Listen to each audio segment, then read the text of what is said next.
जय हिंद दोस्तों, स्वागत है आपका सोशियोलॉजी क्लासेस के हमारे यूट्यूब चैनल पे। तो आज हम देखने वाले हैं एमपी सेट के सोशियोलॉजी पेपर को। तो आइए देखते हैं आज का पहला प्रश्न। पहला प्रश्न है कि किसी के कंप्यूटर सिस्टम तक अवैध पहुंच बनाने के लिए या बनाना किस रूप में जाना जाता है? तो चोरी करना, साइबर धोखा, साइबर हिंसा या साइबर अत्याचार। तो इसका आंसर जो होगा उसको साइबर हिंसा या साइबर क्राइम कहेंगे। क्या कहेंगे? Cyber crime. अगला है, किसे इंटरनेट का पहला नागरिक कहा गया? इंटरनेट का पहला नागरिक, तो इंटरनेट का जो पहला नागरिक कहा जाता है वह जॉन पोस्टेल को कहा जाता है। किसको? जॉन पोस्टेल को। अगला है, सूचना प्रौद्योगिकी अधिनियम किस वर्ष लागू किया गया? तो सूचना प्रौद्योगिकी अधिनियम जो लागू किया गया वह सन 2000 में लागू किया गया। अगला है, भारत के किस राज्य ने अक्षय नाम से ई गवर्नेंस की शुरुआत की है? तो अक्षय नाम से ई गवर्नेंस की शुरुआत केरल सरकार ने किया है। अगला है, डिजिटल डिवाइड शब्द का तात्पर्य क्या है? तो डिजिटल डिवाइड या विभाजन, उसको किस रूप में जानते हैं? तो उसका आंसर हो जाएगा कि जिन लोगों के पास प्रौद्योगिकी तक पहुंच है और जिनके पास नहीं है, उनके बीच का जो गैप होता है उसको डिजिटल डिवीजन कहते हैं। उदाहरण के स्वरूप पे आज की युवा पीढ़ी के पास मोबाइल, कंप्यूटर जैसे टेक्नोलॉजी के बारे में जानकारी है, जबकि उसकी ही दादा दादी आदि को जो है इन सब की जानकारी नहीं है या पहुंच नहीं है। तो इस गैप को ही हम डिजिटल डिवाइड कहेंगे। अगला है, समय स्थान संपीड़न। तो समय स्थान संपीड़न की अवधारणा किसने दी है? Time space. तो इसकी अवधारणा कौन देते हैं? तो डेविड हार्वे देते हैं। कौन देते हैं? David Harvey. अगला है, ई गवर्नेंस योजना किस वर्ष बनाई गई? तो राष्ट्रीय ई गवर्नेंस योजना जो लाई गई वह 2006 में लाई गई। कब? 2006 में। अगला है, आरपा नेट में पी का अर्थ क्या होता है? तो आरपा नेट में जो पी का अर्थ होता है वह प्रोजेक्ट से रिलेट करता है। किससे? प्रोजेक्ट से। अगला है, डाटा को चुराने या दुरुपयोग करने के बजाय उसे नुकसान पहुंचाना या नष्ट कर देना क्या कहलाता है? तो अगर हम किसी का डाटा चुराने के बजाय उसके ही कंप्यूटर में नुकसान कर देते हैं तो उसको साइबर बर्बरता कहते हैं, और अंग्रेजी में इसको कहते हैं साइबर वैंडलिज्म। तो हिंदी में ट्रांसलेशन जानते ही आप लोग कितना बढ़िया करती है हमारे जो एग्ज़ाम कराने वाली संस्थाएं हैं। तो साइबर बेंडिंग इसको कहते हैं। अगला है, साइबर स्पेस शब्द सर्वप्रथम किसने दिया है? तो साइबर स्पेस शब्द की बात करते हैं विलियम गिब्सन। किसने किया है? William Gibson. अगला है, बॉड्रीलार्ड के अनुसार मानव संस्कृति के संकेत में कितने मुख्य स्तरों से गुजरती है? तो कितने मुख्य स्तरों से गुजरती है? तो यह मुख्यतः 4 स्तरों से गुजरती है। कितनी? 4 स्तरों से।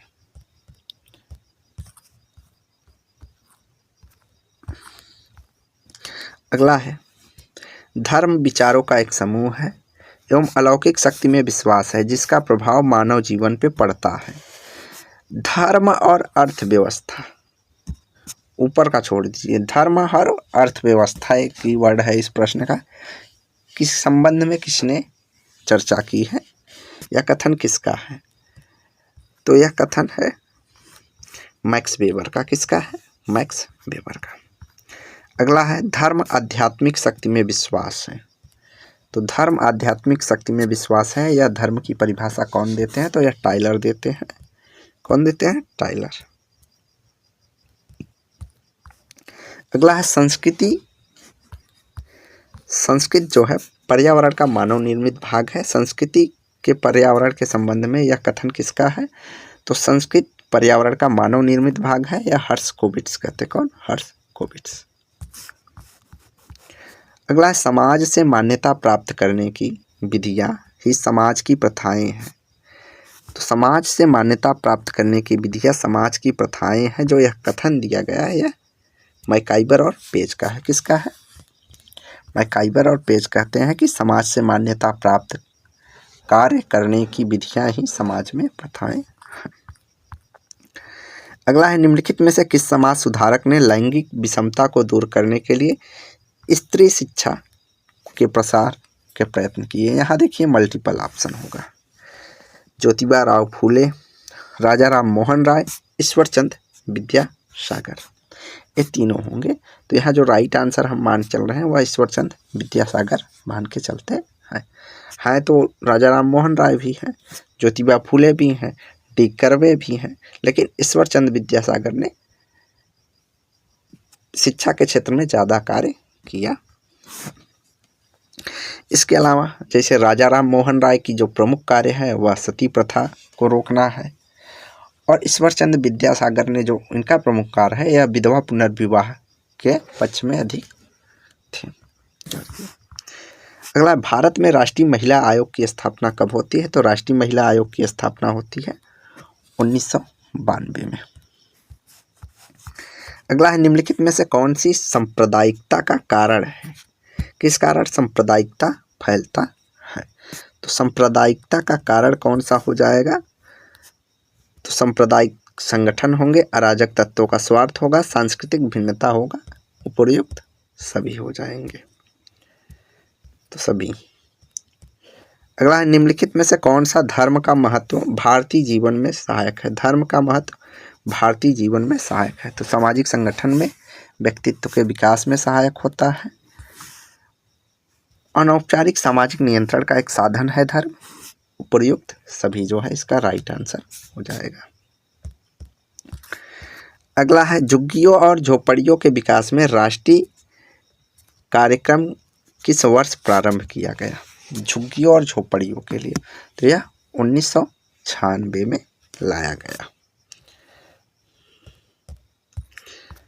अगला है the Protestant ethics and spirit of capitalism नामक पुस्तक किसकी है? तो यह मैक्स वेबर की है। अगला है प्रकार्यात्मक आवश्यकताओं की अवधारणा किसने दी है? तो बी मैलिनोवस्की की अवधारणा है प्रकार्यात्मक आवश्यकताओं की। अगला है निम्नलिखित में से किसने सामाजिक परिवर्तन की सांस्कृतिक संपर्क के 3 अवस्थाओं के रूप में प्रकार्यात्मक व्याख्या की है? तो यह मैलिनोवस्की है। तो किसने की है? मैलिनोवस्की ने। इन्होंने बताया कि मानव संस्कृति जो है मानव की 3 तरह की आवश्यकताओं की पूर्ण करती है, सामाजिक या जैविक, एकीकरण और एक और। अगला है मर्टन ने पहली बार किस पुस्तक में विसंगति की अवधारणा दी है? एनोमी की अवधारणा इन्होंने अपनी किस पुस्तक में दी है? तो social theory and social structure जो है इनकी प्रमुख पुस्तक है। तो पहली बार इसी में इन्होंने विसंगति की बात की है। अगला है अल्फ्रेड शूट्स किस देश के निवासी थे? तो अल्फ्रेड शूट्स कहाँ के निवासी थे?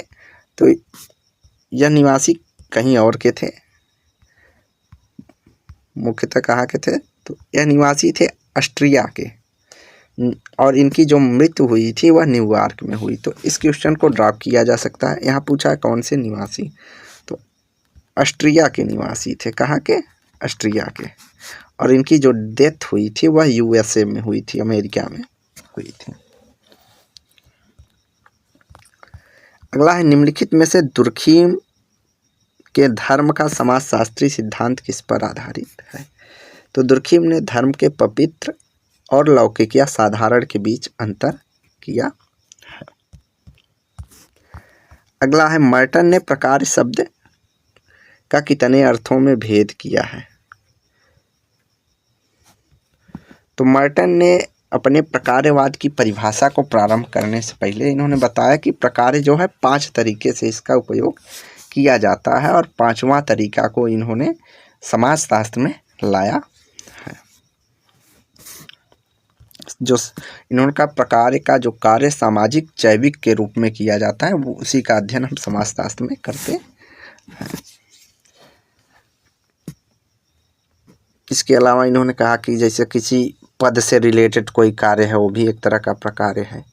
कहीं हम फंक्शन अटेंड रख रहे हैं तो भी एक तरह का हमारा प्रकार है। अंग्रेजी के शब्द में फंक्शन का मतलब प्रकार, फेस्टिवल उसके संबंध में। तो ऐसे करके उन्होंने 5 बताए, जिसमें से 5वां उनका था कि एक प्रकार होता है सामाजिक जैविकी का कार्य होता है, वही इन्होंने समाजशास्त्र में उपयोग किया है।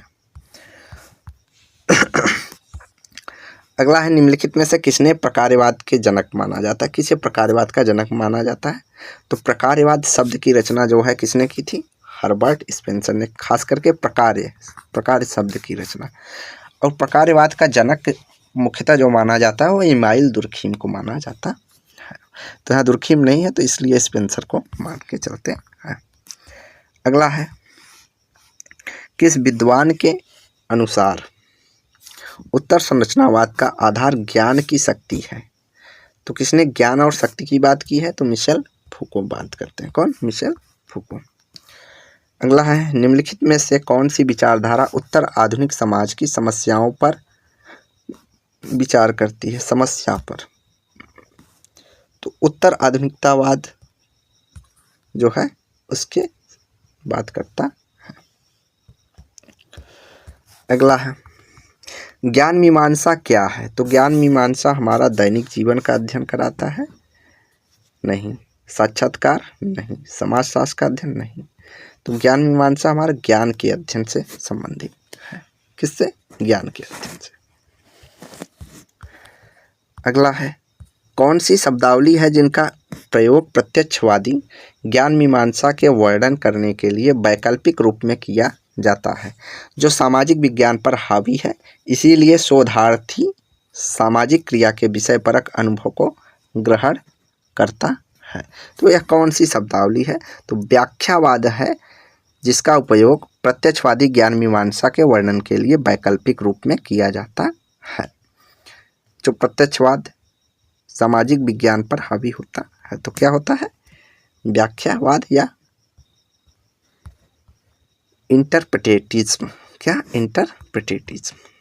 अगला है, निगनात्मक और आगनात्मक तर्क साथ में क्या कहलाते हैं? जब यहाँ देखिए, वैसे तो निगनात्मक हो गया, आगनात्मक तर्क, दोनों ज्ञान प्राप्त करने के वैज्ञानिक विधियां हैं, लेकिन जब इन दोनों विधियों को एक साथ प्रयोग करते हैं तो इसको त्रिभुजीकरण कहते हैं। क्या कहते हैं? त्रिभुजीकरण।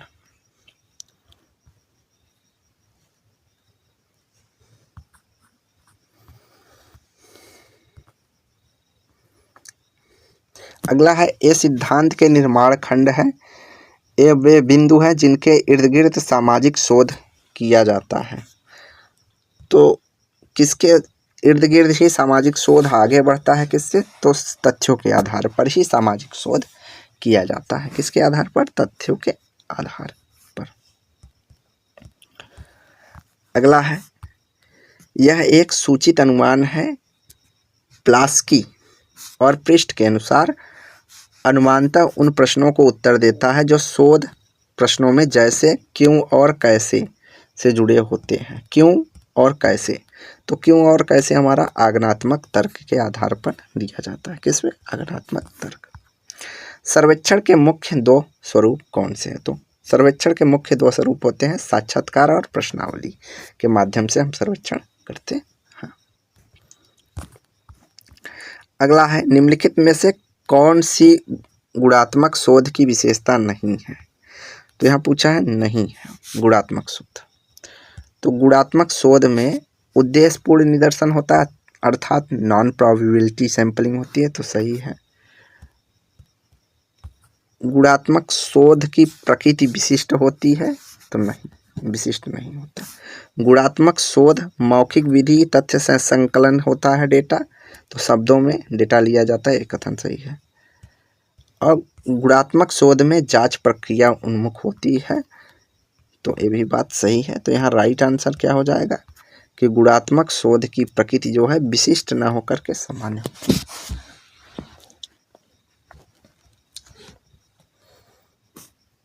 तो ये राइट आंसर बी है। अगला है, निम्नलिखित में से कौन सा चर का एक प्रकार नहीं है? तो चर 4 प्रकार के होते हैं मुख्यतः, नाममात्रक, क्रमवाचक, अंतराल, इंटरवल। इसके अलावा अनुपात होता है, रेशियो। कौन सा? अनुपात चौथा होता है। तो पूर्ण संख्याएं हमारा नहीं है, तो राइट आंसर हमारा डी हो जाएगा। अगला है, प्रसरण और विश्लेषण, एनोवा का तात्पर्य क्या है? ANOVA test. तो एनोवा टेस्ट हम 2 या 2 से अधिक समूहों का तुलनात्मक अध्ययन करते हैं, तो इसको एनालिसिस और वेरिएंस कहेंगे। क्या कहेंगे? एनालिसिस और वेरिएंस इसमें होता है। अगला, शोध की वैयक्तिक अध्ययन विधि।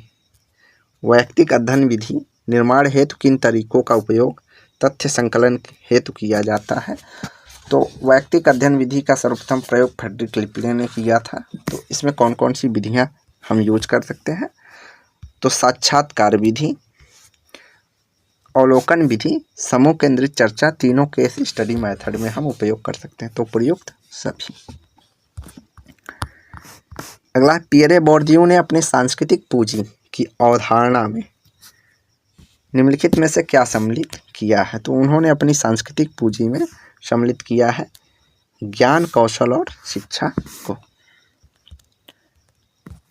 अगला, सुपर ऑर्गेनिक शब्द।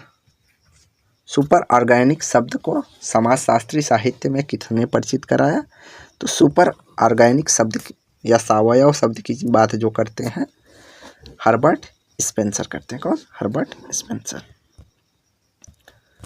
अगला है, मैक्स वेबर ने सामाजिक पिछड़े की अवधारणा को स्पष्ट करते हुए आधुनिक समाजों के व्यक्ति किसमें बझे हुए हैं? तो इसकी बात की है इन्होंने कहा कि जो आधुनिक समाज का व्यक्ति है वह नियमों में अधिक बंधा हुआ है। क्या है? में नियमों, नौकरशाही के नियमों और युक्तिकरण की प्रक्रियाओं में बंधा हुआ है। अगला है, समाजशास्त्र में निम्नलिखित में से कौन सा मुख्य परिस्थिति पद की अवधारणा से संबंधित है? मुख्य मतलब की स्टेटस। तो की स्टेटस की बात करते हैं एवरेस्ट ह्यूज। कौन बात करते हैं? Everest Hughes. अगला है, समाजशास्त्र में नातेदारी की संज्ञाएं किसने दी है? तो नातेदारी शब्द की सर्वप्रथम प्रयोग करते हैं एलएच मॉर्गन या अध्ययन करते हैं मॉर्गन। अगला है, किस पुस्तक में इमाइल दुर्खीम ने धर्म संबंधी तर्कों को विस्तारित किया है और टोटमवाद शब्द प्रतिपादित किया है? तो elementary forms of religious life में। अगला, कृषक समाज को सामाजिक सांस्कृतिक विश्लेषण के लिए लघु परंपरा और बृहद परंपरा की अवधारणा किसने दी है? तो लघु और बृहद परंपरा की सर्वप्रथम अवधारणा रॉबर्ट रेडफील्ड देते हैं और भारत में इसका उपयोग मिल्टन सिंगर करते हैं। तो यहाँ राइट आंसर होगा जो है रॉबर्ट रेडफील्ड।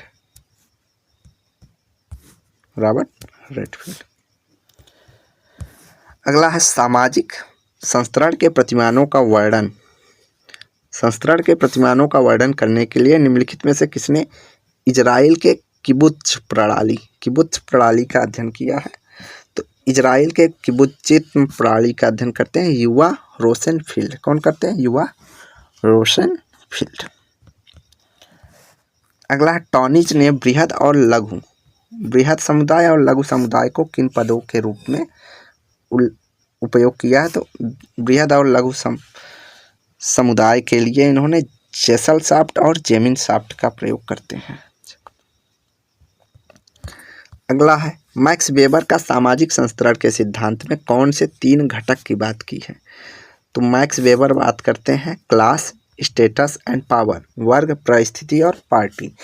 इन्हीं का उपयोग भारत में आंद्रे बेती करते हैं। उन्होंने कास्ट, क्लास एंड पावर की बात की है। किसने? आंद्रे बेती ने। इसको त्रिआयामी सिद्धांत भी कहते हैं। अगला, घोटुल किस जनजाति में का युवा ग्रह है? तो घोटुल गोंड और मुरिया जनजाति में पाया जाता है, गोंड और मुरिया में। अगला, किसने परिभाषित किया जब एक वर्ग पूर्णतया वंशानुक्रमण पर आधारित हो? पूर्णतया वंशानुक्रमण पर आधारित होता है तो उसे जाति कहते हैं। तो यह कथन कुले का है। किसका है? C.H. कुले। अगला है, मध्य प्रदेश में जैविक कृषि नीति किस वर्ष घोषित या लागू की गई? तो 2011 में। अगला, भारतीय कृषि और प्रसंस्कृतिक खाद्य पदार्थ उत्पादों के निर्यात में वित्तीय वर्ष 2022-23 और विगत वर्ष 21-22 की तुलना में कितने प्रतिशत की वृद्धि हुई है? तो यह लगभग करंट अफेयर मान चलिए, तो यह 25% की वृद्धि हुई है। अगला, भारतीय किसान यूनियन के संस्थापक कौन है? तो भारतीय किसान यूनियन के संस्थापक है महेंद्र सिंह टिकैत। कौन? महेंद्र सिंह टिकैत। अगला है, मम्फोर्ड के द्वारा नगरों के वर्गीकरण में कौन सा स्तर नकारात्मक स्थिति को दर्शाता है? तो इन्होंने सबसे लास्ट नेग्रोपोलिस को नगरों के दफन की स्थिति बताई है कि नगर पतन की ओर जाते हैं। अगला, गंदी बस्तियों में चेन्नई में किस नाम से जाना जाता है? तो गंदी बस्ती को जो चेन्नई में है उसको चेरी नाम से जाना जाता है। बम्बई में चौल, कोलकाता में अहाता नहीं, कोलकाता में बस्ती और कानपुर में अहाता कहते हैं। तो चेन्नई में चेरी नाम से जानते हैं गंदी बस्ती को। अगला है, संजातीय परिक्षेत्र हम उन स्थानों को कहते हैं जिनमें, तो संजातीय क्षेत्र हम उन स्थानों को कहेंगे जिनका मूल उद्गम समान हो, जिनकी समान संस्कृति हो और संजातीयता समान हो। उद्गम समान हो अर्थात एक ही स्थान से संबंधित हो, संस्कृति समान हो और संजातीयता भी समान हो, तो उसको हम क्या कहते हैं? संजातीय परिक्षेत्र। क्या कहेंगे? संजातीय परिक्षेत्र। अगला है, कौन से गेटेड कम्युनिटी के लक्षण नहीं है? तो गेटेड कम्युनिटी के लक्षण होते हैं, प्रतिबंधित क्षेत्र था, सभी लोग नहीं जा सकते, बंद आवासीय परिसर, चारों ओर बाउंड्री घिरा होता है और बाउंड्री के बाहर द्वारपाल लगा होता है, जिसको फ्लैट रहता है वही अंदर जाते हैं। रोजगार इसकी जो है लक्षण नहीं है। तो कौन सा राइट होगा? रोजगार। अगला है, भारत में ईज ऑफ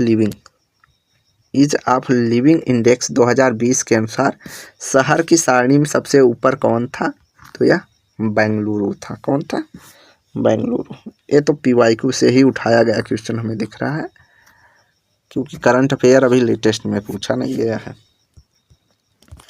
अगला है, किस दशक में बम्बई प्रेसिडेंसी, नागपुर और मद्रास प्रेसिडेंसी के सामाजिक और राजनीतिक जीवन में दलित आंदोलन को एक चेतनशील संगठित शक्ति के रूप में उत्पन्न किया? तो यह भीमराव अंबेडकर के प्रयासों से हुआ था। 1920 में जो है संगठित शक्ति के रूप में आया और प्रभावी रूप से 1930 में यह चलने लगा है। तो यहाँ पूछा संगठित क्षेत्र के रूप में कब उभरा या उत्पन्न हुआ? तो 1920 में, और भीमराव अंबेडकर इसके प्रमुख चेहरा थे। तो इसमें था क्या कि दलितों के लिए जो है आरक्षण की मांग की गई। किसमें? संसद में। तो अगला, निम्नलिखित में से कौन सी विशेषता भारतीय राज्य की नहीं है? तो एक संभागी संसदीय लोकतंत्र होता है, कल्याणकारी राज्य होता है, समाजवादी, धर्मनिरपेक्ष और लोकतांत्रिक होता है, लेकिन किसी अन्य राष्ट्र के ऊपर निर्भर नहीं होता है। तो एक निर्भर राष्ट्रीय लोकतंत्र ऐसा नहीं है। अगला है, निम्नलिखित में से कौन सा तर्क नारीवादियों के द्वारा व्यक्त शक्ति की अवधारणा की अभिव्यक्ति नहीं है? शक्ति की अवधारणा की अभिव्यक्ति नहीं है। तो पुरुष और स्त्री के संबंध में शक्ति के संबंधों के आधार पर स्वरूप ग्रहण किया जाता है कि पुरुष को ज़्यादा शक्ति दी गई, महिलाओं को कम। तो ये बात करता है नारीवाद। हितों पर केंद्रित शक्ति परिभाषाओं के उन हितों की लैंगिक प्रकृति की ओर केंद्रित होता है कि भैया हितों का वो देखा जाता है, उसमें भी भेदभाव किया जाता है महिलाओं पुरुषों में। ये भी बात सही है। सी है कि संपूर्ण इतिहास में महिलाओं को सामाजिक और राजनीतिक दृष्टि से वंचित नहीं किया गया, तो एक गलत है, वंचित किया गया है। तो महिला नारीवादी ये कहते हैं कि वंचित किया गया, तो यही हमारा जो है सही हो जाएगा कि यह नारीवादियों का विचार नहीं है। अगला है बहिष्करण और दमन जो महिलाओं का होता है ने नारीवादियों की शक्ति को मुक्ति के रूप में स्वीकारने को प्रोत्साहित किया, तो ये भी नारीवाद कहते हैं।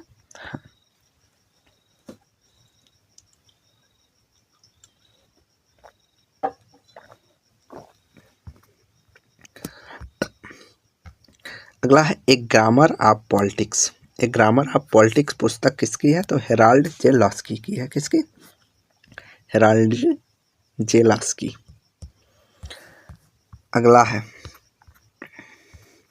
निम्नलिखित में से किसके लेखक का नाम चोम्स्की नहीं है, या कौन सा लेखन या चोम्स्की का नहीं है, कौन सी पुस्तक नहीं है, तो पावर एंड प्रोटेस्ट इनकी है, फेल्ड स्टेटस है, नेसेसरी एलुजिज्म है, एन एंटी कैपिटलिस्ट मैनिफेस्टो जो है इनकी नहीं है। यह एलेक्स कॉलिंस की पुस्तक है। किसकी? Alex Collins, an anti capitalist manifesto. अगला निम्नलिखित में से किस विद्वान ने इमेजिन्ड कम्युनिटी की बात की है, इमेनाइज्ड कम्युनिटी, तो बेनेडिक्ट एंडरसन। किसकी? बेनेडिक्ट एंडरसन की है। आभासी समुदाय। निम्नलिखित में से सत्ता का कौन सा प्रकार मैक्स वेबर के विचारों का भाग नहीं है, तो मैक्स वेबर ने तार्किक की बात की है, परंपरा का की बात की है और चमत्कारी की बात की है। तो तीन बात करते हैं, मूल्य वैधानिक सत्ता की बात नहीं करते हैं। तो चमत्कारी, परंपरागत और तार्किक की बात मैक्स वेबर करते हैं। अगला है निम्नलिखित में से किस विचारक युग में भारतीय राजनीति के विश्लेषण में कमांड पॉलिटी और डिमांड पॉलिटी की अवधारणाओं को दिया है, तो कमांड पॉलिटी और डिमांड पॉलिटी की अवधारणा भारतीय राजनीति में बात करते हैं रुडोल्फ एंड रुडोल्फ। कौन करते हैं? Rudolph and Rudolf.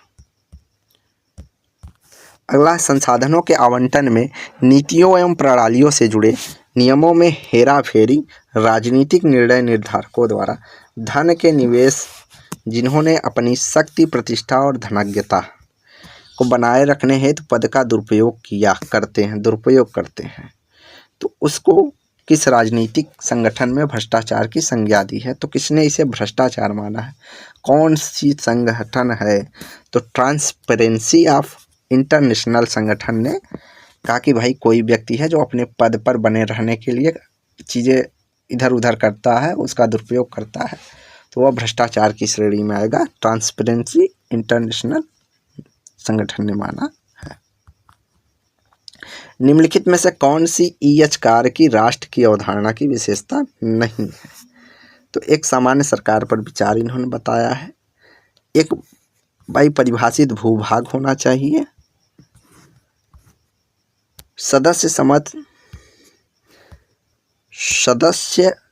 सदस्यों के बीच संपर्कों का निश्चित आकार और निकटता होना चाहिए, लेकिन क्या नहीं होगा, सदस्यों के मध्य सामान्य हित की अनुपस्थिति नहीं होगी, तो सी नहीं होगा।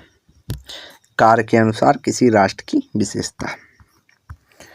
अगला, भारत में पहली औद्योगिक नीति कब घोषित की गई, तो पहली औद्योगिक नीति जो घोषित की गई वह 6 अप्रैल 1948 को की गई है।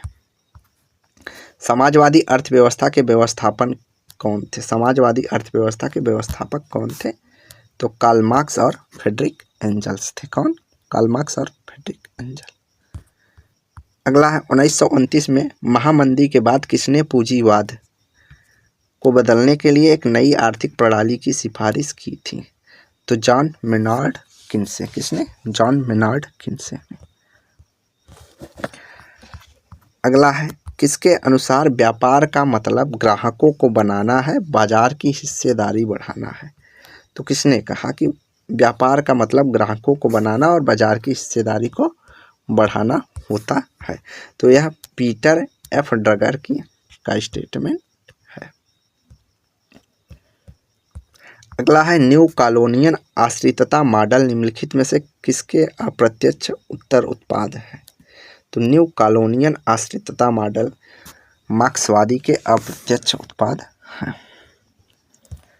अगला है व्हाइटली आयोग ने अपनी रिपोर्ट किस वर्ष प्रस्तुत की? तो व्हाइटली आयोग 1929 में।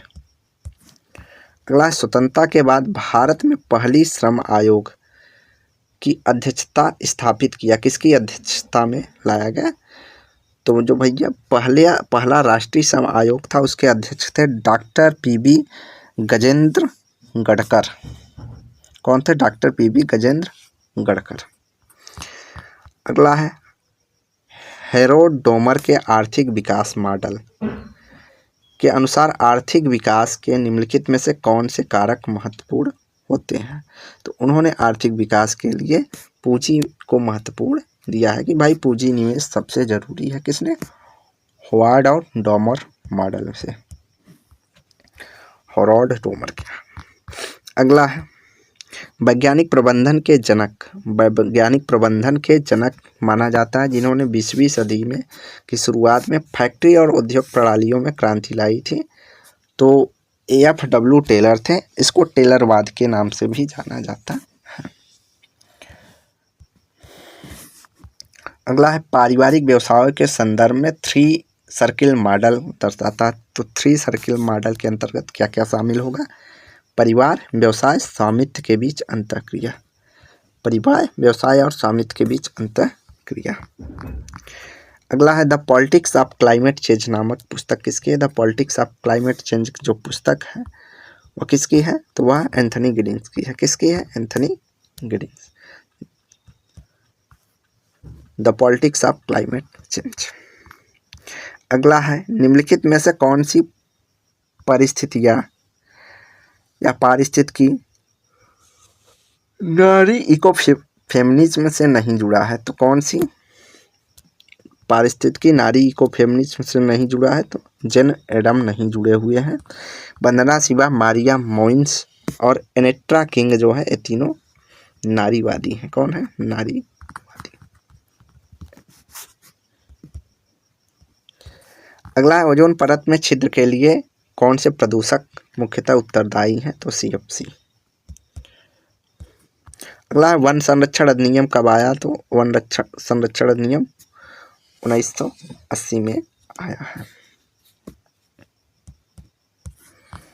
अगला है बांधवगढ़ राष्ट्रीय उद्यान मध्य प्रदेश में कहाँ है?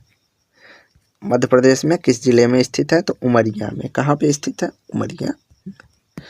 अगला है संस्कृति पर्यावरण का मानव निर्मित भाग है। संस्कृत पर्यावरण का मानव निर्मित भाग है हर्स्कोविट्स। ये क्वेश्चन इसी पेपर में रिपीट कर दिया है। मोर्स आयोग किससे संबंधित है? तो मोर्स आयोग का संबंध है सरदार सरोवर बांध परियोजना से। अगला है समाजशास्त्र विकास का अध्ययन सर्वप्रथम विकास डेवलपमेंट का अध्ययन सर्वप्रथम किसने किया समाजशास्त्र में? तो LT हाबहाउस। अगला है सुमेलित करना है।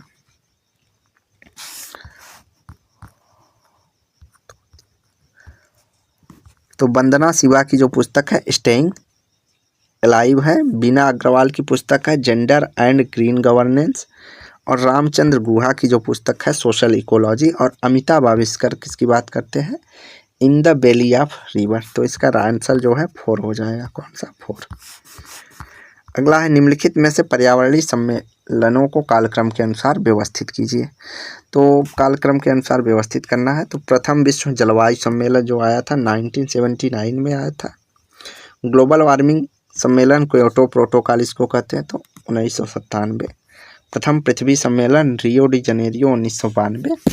और ओजोन परत पर संरक्षण हेतु सम्मेलन इसको वियना कन्वेंशन कहते हैं तो एक कब आया था। तो इससे जो क्रम हमारा बनेगा एक क्रम जो बन जाएगा हमारा 1 4 3 2। तो 1 4 3 2 जो है हमारा क्रम बन रहा है। तो ये राइट आंसर हमारा ए हो जाएगा इसका। अगला परिवार एक सार्वभौमिक संस्था है या किसका कथन है? तो परिवार एक सार्वभौमिक संस्था है GP मोडक कहते हैं। अगला, भारत में घरेलू हिंसा में महिलाओं का संरक्षण अधिनियम लागू कब हुआ था? आया तो 2005 में था, लागू कब हुआ? तो 26 अक्टूबर 2006 को। अगला, निम्नलिखित में से कौन सा कारक परिवार व्यवस्था में परिवर्तन के लिए उत्तरदायी है? तो परिवार में उत्तरदायी है औद्योगिकरण, नगरीकरण, कानूनों का प्रभाव, सभी।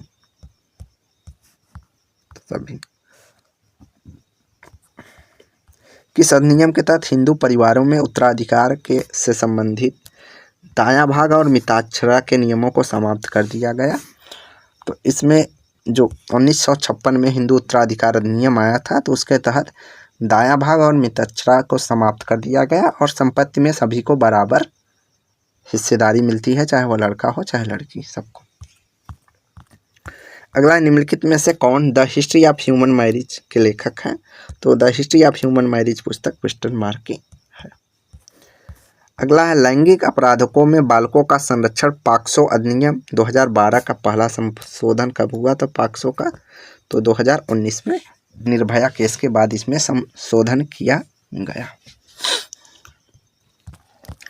अगला है, खासी जनजाति में अविवाहित महिला की मृत्यु के बाद उसके द्वारा अर्जित संपत्ति किसके पास जाती है? तो अविवाहित महिला है, अगर विवाहित होती तो उसके पुत्री को जाती, और अविवाहित है तो उसकी बहन और माँ को मिलेगा। क्योंकि खासी जनजाति मातृवंशी जनजाति है, तो इसमें माँ से पुत्री को संपत्ति जाती है।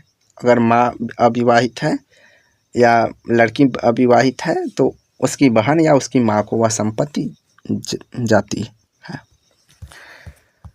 अगला है, किस शताब्दी में मातृसत्ता शब्द का सर्वप्रथम प्रयोग किया गया? तो मातृसत्ता शब्द का सर्वप्रथम प्रयोग 19वीं शताब्दी में किया गया, और इसके संबंध में ब्रीफाल्ट की पुस्तक है द मदर। किसकी? ब्रीफाल्ट की पुस्तक द मदर मुख्य रूप से जाना जाता है। अगला है, निम्नलिखित विद्वानों में से तातेदारी और विवाह नामक पुस्तक के लेखक कौन है? तो किनशिप एंड मैरिज पुस्तक जो है वह रॉबिन फॉक्स की है। किसी? Robin Fox. किस विद्वान ने संरचनात्मक प्रकार्यात्मक उपागम का वास्तविक समाजशास्त्री उपागम माना है? तो यह मानते हैं कौन? श्रीनिवास। कौन मानते हैं? M.A. श्रीनिवास। तो एक दो क्वेश्चन इधर उधर हो सकता है, अब फाइनल आंसर की आएगी तो आप लोग मैच करा लीजिएगा। तो आज की वीडियो हम यहीं समाप्त करते हैं। वीडियो को लाइक एंड शेयर कीजिए, चैनल को सब्सक्राइब कीजिए। धन्यवाद।